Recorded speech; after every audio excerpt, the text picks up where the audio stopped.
બસ પ્રત્યેક માએ આ કાર્ય કરવાની જરૂર છે, જાગવાની જરૂર છે.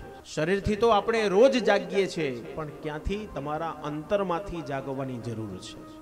જે દિવસથી સારા દિવસનો પ્રારંભ થાય એ દિવસથી સારું વાંચન કરો, સારા દ્રશ્ય જુઓ, સારું સાંભળો, સારું બોલો, સારા વિચાર કરો, સારું ભોજન કરો, સારું બોલો, તો આવનાર સંતાન એ 100% સારું સારું અને સારું જ આવશે. ગર્ભ સંસ્કાર જેને કહેવાય છે, મનુષ્ય યોનિના 16 સંસ્કાર છે. બીજ સંસ્કારથી જેનો પ્રારંભ થાય. આપણને 16 સંસ્કાર યાદ નથી, અમુક સંસ્કાર યાદ છે જે આપણે કરીએ છીએ. સૌથી પહેલું શ્રીમંતોનયન સંસ્કાર, પછી જો બ્રાહ્મણ હશે તો યજ્ઞોપવિત સંસ્કાર, બાકીના બધાયના લગ્ન સંસ્કાર, અને છેલ્લે અંતિમ સંસ્કાર.